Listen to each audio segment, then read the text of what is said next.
سيدنا وحبيبنا ومولانا محمد وعلى آله وصحابه أجمعين، أما بعد فأعوذ بالله من الشيطان الرجيم. بسم الله الرحمن الرحيم. وما أرسلناك إلا رحمة للعالمين. صدق الله مولانا العظيم. حاضرین محفل، السلام علیکم ورحمۃ اللہ وبرکاتہ. اللہ رب العزت جل وعلا کی ہم پر بے پناہ مہربانی ہے کہ اس نے ہمیں آقائے نامدار احمد مختار مدنی تاجدار دونوں جہاں کے سردار حضرت محمد مصطفیٰ رسول خدا صلی اللہ تعالی علیہ وآلہ وسلم کی بابرکت امت میں پیدا فرمایا. سامعین کرام، احادیث طیبہ کے درس کے اس مقدس سلسلے کو جاری رکھتے ہوئے میں ایک حدیث عرض کر رہا ہوں. اس حدیث کو امام ترمذی نے روایت کیا.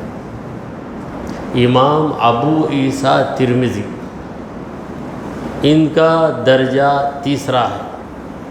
ائمہ حدیث میں، حدیث کے اماموں میں پہلا درجہ امام بخاری کا ہے، دوسرا امام مسلم کا، اور تیسرا درجہ امام ابو عیسیٰ ترمذی رحمۃ اللہ علیہ. اللہ کے پیارے نبی محمد عربی صلی اللہ تعالی علیہ وآلہ وسلم نے فرمایا، ان اللہ حی کریم، بے شک اللہ حیا والا، کرم والا ہے. یستحی اذا رفع الرجل الیہ یدیہ ان یردہما صفرا خائبتین. جب آدمی اللہ کی بارگاہ میں اپنے دونوں ہاتھ اٹھا لیتا ہے تو اللہ کو شرم آتی ہے کہ اس کے دونوں ہاتھ خالی اور نامراد لوٹائے. اس حدیث کے ذریعے سرکار دو عالم صلی اللہ تعالی علیہ وآلہ وسلم اللہ کی شان کریمی بیان فرما رہے ہیں. پیارے آقا صلی اللہ علیہ وسلم فرماتے ہیں کہ میرا مولا حیا والا. حیا کا معنی کیا ہے؟ یہ کیفیت جو ہم پر طاری ہوتی ہے، تو اس کیفیت کی وجہ سے ہم ایسا عمل کر لیتے ہیں جس عمل کے چھوڑ دینے سے ہم اپنے اندر کوئی آر، کوئی کمی محسوس کرتے ہیں. یہ کیفیت جو ہمارے اندر طاری ہوتی ہے، اس کا نام ہے حیا. مگر اللہ کے لیے ایسی کیفیت کا ثابت کرنا غلط ہے. اللہ حیا والا ہے، غیرت والا، اور اس کی غیرت، اسے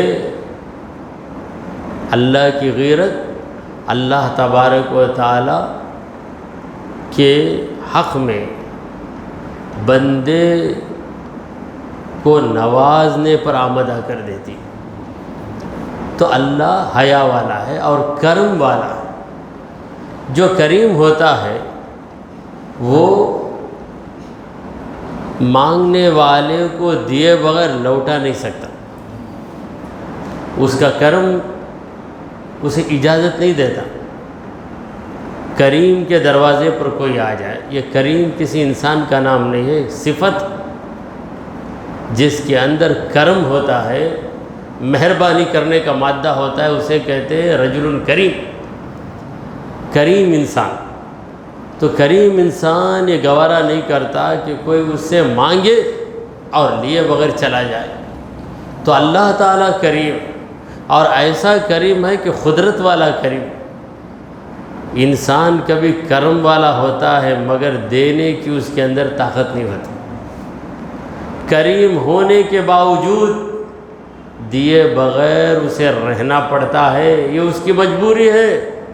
مولا تعالیٰ کو تو مجبوری ہی نہیں ہے. وَلِلَّهِ خزائن السماوات والارض، آسمانوں اور زمین کے خزانے تو اللہ ہی کے۔ جب بندہ اپنے دونوں ہاتھ اٹھاتا ہے دعا کے لیے، پتہ چلا کہ دعا کے وقت ہاتھوں کو اٹھانا مستحب ہے، بہتر ہے۔ ویسے تو دعا ہاتھ اٹھائے بغیر بھی ہوتی ہے، جیسے نماز میں دعا کرتے ہیں ہم ہاتھ اٹھائے بغیر ہی کرتے ہیں۔ اہدنا الصراط المستقیم میں دعا ہے، اس وقت کہاں ہاتھ اٹھاتے ہیں؟ نہیں اٹھاتے، اور اٹھانے کی اجازت بھی نہیں، اٹھائیں گے تو خلاف سنت ہو جائے گا۔ پھر اتحیات میں بھی آپ دعا کرتے ہیں، اتحیات، پھر درود ابراہیمی، درود ابراہیمی کے بعد اللہم اغفر لی ولوالدی، اے اللہ میری مغفرت کر دے، میرے ماں باپ کی مغفرت کر دے۔ اس وقت آپ کی دونوں ہتھیلیاں آپ کے زانوؤں پہ ہوتی ہیں، اس وقت آپ اٹھا نہیں سکتے، دعا کر رہے اللہم اغفر لی۔ اگر اٹھا دیں گے تو سنت کا خلاف ہو جائے گا۔ تو ہاتھ اٹھائے بغیر دعا چند پابندیوں کی وجہ سے ہاتھ اٹھائے بغیر ہی دعا کرنا پڑتا ہے۔ نماز جنازہ میں آپ دعا کرتے ہیں اللہم اغفر لی حینا و میتنا و شاہدنا و غائبنا و ذکرنا و انثانا، اللہم من احییتہ منا فاحیہ علی الاسلام ومن توفیتہ منا فتوفہ علی الایمان، اللہم لا تحرمنا اجرہ ولا تفتنا بعدہ۔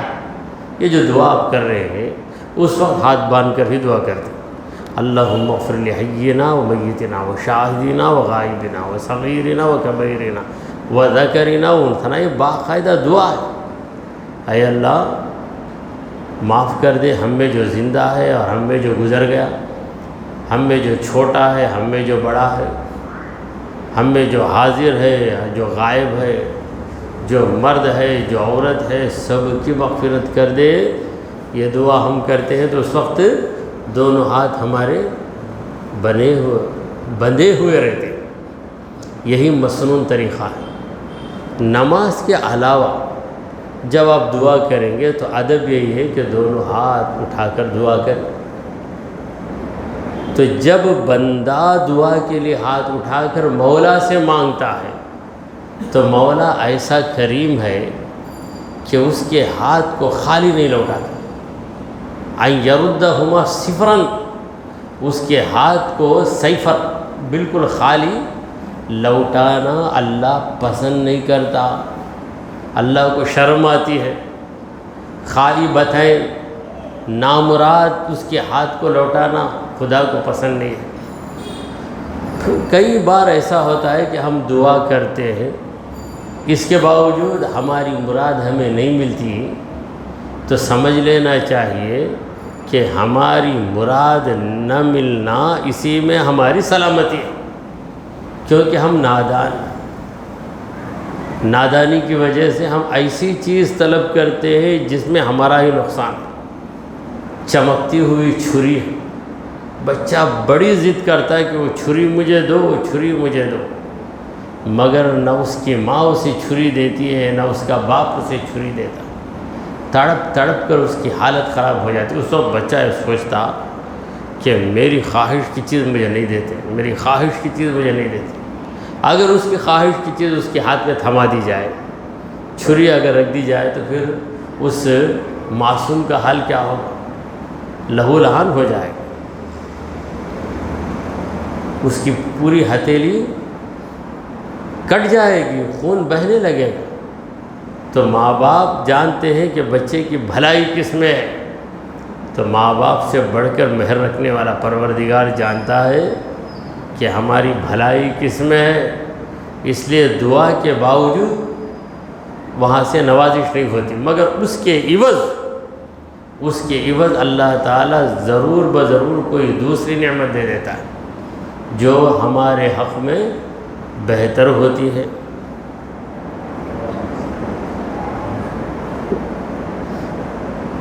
اللہم صلی علی وسلم۔ ایک اور حدیث سن لیتے ہیں۔ اس حدیث کو امام احمد نے روایت کیا ہے۔ امام احمد کی کتاب کا نام ہے مسند احمد۔ امام احمد بن حنبل جو ائمہ فقہ میں چوتھے امام، امام ابو حنیفہ، امام مالک، امام شافعی، اور اس کے بعد امام احمد بن حنبل، اور یہ امام بخاری کے استاذ امام احمد، یہ حدیث روایت کرتے ہیں کہ اللہ کے پیارے نبی محمد عربی صلی اللہ علیہ وسلم نے فرمایا، من اعان مجاہدا فی سبیل اللہ او غارما فی عسرتہ او مکاتبا فی رغبتہ اظلہ اللہ فی ظلہ یوم لا ظل الا ظلہ۔ یہ ہے حدیث کا پڑھنا۔ اس طرح حدیث پڑھی جاتی ہے، پھر اس کے بعد وضاحت کی جاتی ہے۔ جو کسی مجاہد کی مدد کرے، من اعان مجاہدا، جو کسی مجاہد کی مدد کرے، فی سبیل اللہ، وہ مجاہد جو اللہ کی راہ میں جہاد کرتا، اللہ کی خاطر جنگ کے لیے نکل رہا ہے، مجاہد فی سبیل اللہ، اس کی جو مدد کرے گا، تو اس کی مدد کرنے کا طریقہ کیا ہے؟ اس کے لیے جنگ کے ہتھیار فراہم کرے، یا اس کے گھر کا خرچ برداشت کر لے، اور اس کے بچوں کی حفاظت کرے، کیونکہ وہ جا رہا ہے، اس کے بچے ادھر ادھر بھٹک سکتے ہیں، تو ان بچوں کا خیال رکھے، اور اس کے گھر کے اخراجات کا اندازہ لگا کر اس کی مدد کر دے۔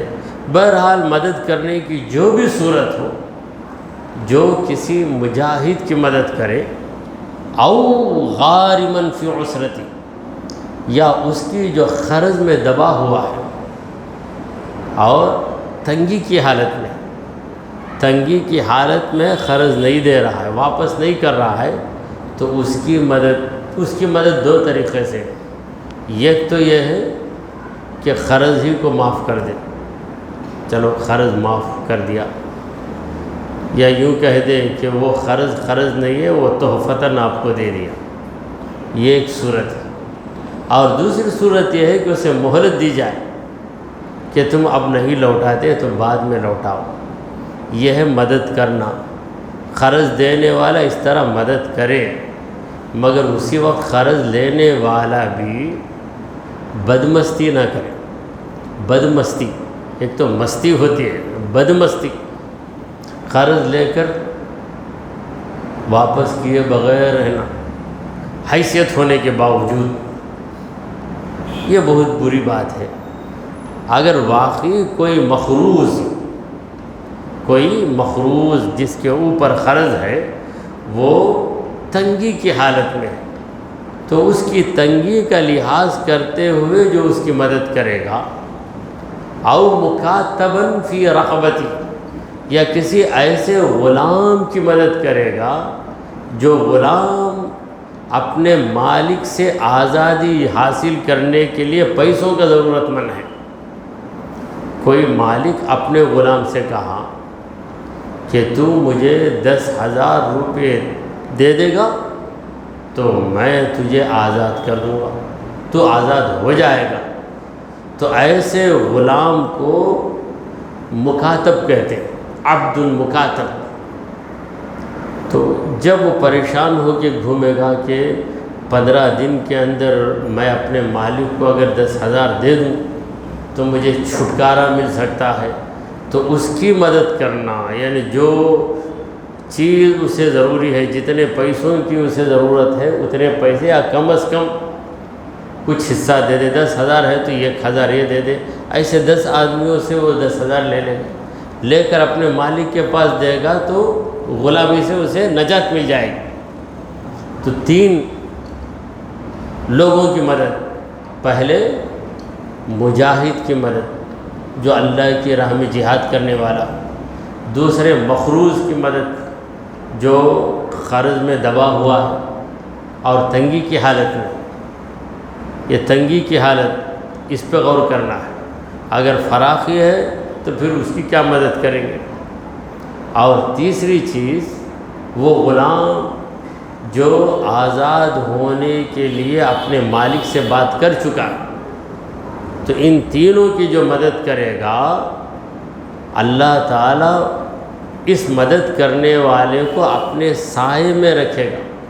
اظلہ اللہ فی ظلہ، اللہ اپنے ظل کا معنی ہے سایہ، زوئے لام ظل کا معنی ہے سایہ، تو اپنے سائے میں اللہ رکھے گا، یعنی اپنی رحمت کے سائے تلے رکھے گا۔ یوم لا ظل الا ظلہ، اس دن جس دن اللہ کے سائے کے سوا کوئی سایہ نہیں، وہاں پر نہ چھت رہے گی، نہ کوئی خیمہ یا ٹینٹ رہے گا، نہ کوئی ابر آ کر آپ کو سایہ دے گا، نہ کوئی درخت ہوگا جس کے پتے پھیل کر آپ پر سایہ دراز کریں گے، کچھ نہیں ہوگا، صرف خدا کی رحمت کا سایہ۔ تو اس دن اللہ تبارک و تعالی حشر کے دن اس آدمی کو اپنے سائے تلے رکھے گا جو ان تین میں سے کسی کی مدد کرے، یا مجاہد کی مدد کرے، یا مخروض کی مدد کرے، یا رہائی کی کوشش کرنے والے غلام کی مدد کرے۔ حدیث ختم ہوئی، ایک اور حدیث پاک پیش خدمت ہے۔ اس حدیث کو بھی امام ترمذی نے روایت کی، ان کی کنیت ہے ابو عیسیٰ ترمذی۔ عیسیٰ علیہ السلام کے کوئی باپ نہیں، جو پیغمبر عیسیٰ علیہ السلام ہیں ان کے کوئی باپ نہیں، یہ ان کو جو ابو عیسیٰ کہا جاتا ہے شاید ان کے بیٹے کا نام عیسیٰ تھا، اس لیے ابو عیسیٰ۔ دنیا میں کئی لوگ ہیں جن کا نام عیسیٰ ہے، ہر عیسیٰ کا باپ ہے، صرف اس عیسیٰ کا باپ نہیں جو بی بی مریم کا بیٹا ہے، صرف اس عیسیٰ کا باپ نہیں جس عیسیٰ پر انجیل نازل ہوئی، ورنہ دوسرا آدمی عیسیٰ اپنا نام رکھ لے تو اس کا باپ تو ہوگا ہی، اور اس وجہ سے اسے اس کے باپ کو ابو عیسیٰ کہیں۔ جس کا نام موسیٰ ہے اس کے باپ کو ابو موسیٰ کہیں گے، جس کا نام عیسیٰ ہے اس کے باپ کو کہیں گے ابو عیسیٰ۔ تو امام ترمذی کا نام تو ان کا تھا محمد، یہ کنیت ابو عیسیٰ۔ تو چلیے یہ ایک علمی بات ہے، حضرت ابو عیسیٰ ترمذی رحمۃ اللہ انہیں کیوں ابو عیسیٰ کہا جاتا ہے جبکہ عیسیٰ علیہ السلام کا کوئی باپ نہیں، وہ جو یہ عیسیٰ ہے ان کا باپ نہیں ہے۔ دیکھیے محمد، کئی لوگوں کا نام محمد ہے، برکت کے لیے محمد نام رکھتے ہیں، لیکن یہ ایک ہی محمد ہے جو سید الانبیاء ہے، یہ ایک ہی محمد ہے جس پر قرآن مجید اتارا گیا، وہ محمد اپنی جگہ محمد ہے، اس کے نام سے، اس پیارے محمد صلی اللہ علیہ وسلم کے نام کی برکت حاصل کرنے کے لیے کوئی اپنا نام محمد رکھ لیتا ہے، اور حضور اکرم صلی اللہ علیہ وسلم بشارت دیتے ہیں من تسمى باسمی وجبت لہ شفاعت، جس نے میرا نام رکھ لیا اس کے لیے میری شفاعت واجب ہوگی۔ لہذا ہر مسلمان اس کا نام کچھ بھی رہے اپنے نام کے ساتھ محمد لگا لیتا ہے، اپنے نام کے ساتھ محمد لگا لیتا ہے یا احمد لگا لیتا ہے، کیوں؟ اس نام کی برکت سے شفاعت مل جائے گی۔ چلیے حدیث پاک سنائی جا رہی ہے، اللہ کے پیارے حبیب، ہمارے دلوں کے طبیب محمد مصطفیٰ صلی اللہ علیہ وسلم نے فرمایا من فطر صائما، جو کسی روزے دار کو افطار کروائے، کان لہ مثل اجرہ، تو اسے اس روزے دار کے اجر کے برابر اجر ملے گا، غیر انہ، مگر لا ینقص من اجر الصائم شیء، روزے دار کے اجر میں کچھ بھی کم نہیں ہوگا۔ روزے دار کو افطار کروانا، یعنی روزے دار جب اس کا روزہ ختم ہو جاتا ہے تو اس وقت اس کے لیے کھانے پینے کا انتظام کر دینا، جو یہ نیکی کرے گا کسی روزے دار، اب اس میں ایسا نہیں ہے کہ غریب روزے دار مالدار روزے دار، روزہ رکھا ہے تو افطار کا وقت اسے ضرور کچھ کھانے کی ضرورت ہی ہے، تو ایسا اتفاق ہو گیا کہ کوئی روزے دار آپ کے گھر آ گیا، کسی روزے دار کو آپ نے دیکھ لیا، اس کے لیے افطار کا آپ انتظام کر رہے ہیں۔ من فطر صائما، کسی بھی روزے دار کو جو افطار کروائے تو اللہ تعالیٰ روزے دار کو جو روزے کا ثواب دیتا ہے، افطار کرانے والے کو روزے کے بغیر ہی وہ ثواب دے دیتا ہے، کیونکہ اللہ کریم ہے۔ یہ میرا بندہ ہو کر بندے کو کھلانے کے لیے تیار، میری شان کریمی کا پرتو اس میں نظر آ رہا ہے، میری شان کریمی کا جلوہ اس میں نظر آ رہا ہے۔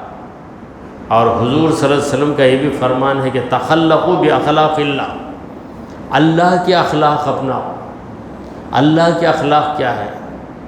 دینا، نوازنا، معاف کر دینا، یہ اللہ کے اخلاق ہیں، تو ان اخلاق کو اپناؤ۔ شیطان کے اخلاق کیا ہے؟ حسد کرنا، جلنا، تکبر کرنا، دوسرے کی عزت کو برداشت نہ کرنا، دوسرے کو برباد کرنے کی کوشش کرنا، یہ شیطانی صفات، شیطانی اخلاق۔ تو جو روزے دار کو افطار کرائے گا اسے روزے دار کے برابر ثواب ملے گا۔ روزے دار 14 گھنٹے روزہ رکھتا ہے، شروع کے 2-3 گھنٹے اگر سحری کر لیا تو سحری کی وجہ سے ذرا مست رہتا ہے، پھر اس کے بعد جو اندر غذا گھلنے لگتی ہے پھر اسے روزے کا احساس ہونے لگتا ہے۔ تو مسلسل 14 گھنٹے، بعض بستیوں میں 18 گھنٹے کا بھی روزہ ہوتا ہے، تو اتنا بڑا روزہ جو رکھے اس کا ثواب اس آدمی کو مل جاتا ہے جو روزے دار کو افطار کرواتا ہے۔ مگر روزے دار کے ثواب میں کمی نہیں، ایسا نہیں کہ 10 روپے ان سے چھین کر ان کو دے دیے تو ان کے 10 روپے کم ہو گئے، ایسی بات نہیں ہے۔ ثواب دینے میں پروردگار عالم کے پاس کوئی کمی نہیں ہے، وہ ایک آدمی کو ثواب دیتا ہے، 10 کو بھی دیتا ہے، 100 کو بھی دیتا ہے، تمام انسانوں کو ثواب دینا چاہے تو تمام انسانوں کو بھی ثواب دے، کمی نہیں۔ اب ہمارا معاملہ ایسا ہے کہ ہم نے کہا کہ جتنے لوگ میرے گھر دعوت کو آئیں گے اتنے لوگوں کو میں ہر ایک کو ایک لنگی دیتا ہوں انعام، تحفہ، یہ اعلان کر دیا۔ اب لوگ آ گئے، اب ہم ایک حساب سے 1000 آدمی آئیں گے، 1000 لنگیاں رکھیں، ایک ایک کو دیتے گئے 1000 کے بجائے 1000 کے اوپر ایک آدمی بڑھ گیا۔ اب وہ 1000 کے بعد وہ ایک آدمی آیا تو کیا بھائی نہیں ہے کیا؟ کم ہو گیا نا؟ ہم وعدہ کریں گے کہ کل لاؤ دے دیتے ہیں، یا معذرت پیش کر دیں گے، ہو گئے بھائی۔ یہ ہمارا معاملہ ہے، پروردگار کا معاملہ ایسا نہیں ہے، ہزاروں کو کروڑوں کو وہ دیتا ہے۔ تو روزے دار کو روزے پہ ثواب، افطار کرانے والے کو روزے کے بغیر اتنا ہی ثواب جتنا روزے دار کو ملتا ہے۔ اب اسے روزے دار کا ثواب دے دینے کی وجہ سے کیا روزے دار کے ثواب میں کمی آئے گی؟ ہرگز کمی نہیں آئے گی، دونوں کو برابر ثواب ملے گا، کیونکہ اللہ کسی کے ثواب کو ضائع نہیں کرتا۔ روزے دار محنت کیا، روزہ رکھا ہے، اسے بھی ثواب ہے۔ یہ افطار کیا، اپنا دل کھول دیا، کس کے لیے؟ یہ بندہ میرے خدا کے لیے روزہ رکھا، یہ بندہ میرے خدا کے لیے بھوکا رہا، میرے خدا کے دیے ہوئے رزق میں اس کا پیٹ بھروں گا، یہ جذبہ لے کر افطار کرواتا ہے۔ خوشی کے ساتھ، شوق کے ساتھ روزے دار کو افطار کرانے کا موقع مل جائے تو سمجھنا کہ اسپیشل آفر ملا ہے، روزے کے بغیر ہی روزے کا ثواب مل رہا ہے۔ دعا کیجئے کہ پروردگارا ہم نے جو کچھ کہا اور سنا اسے قبول فرما لے، اے اللہ ہمارے گناہوں کو معاف فرما، ہماری خطاؤں کو درگزر کر دے۔ اے رب جلیل ہم پر تیری رحمت نازل فرما، ہماری غلطیوں کو معاف فرما، ہمارا خاتمہ ایمان کی حالت میں فرما۔ وصلی اللہ تعالی علی خیر خلقہ سیدنا و مولانا محمد وعلی آلہ وصحابہ اجمعین۔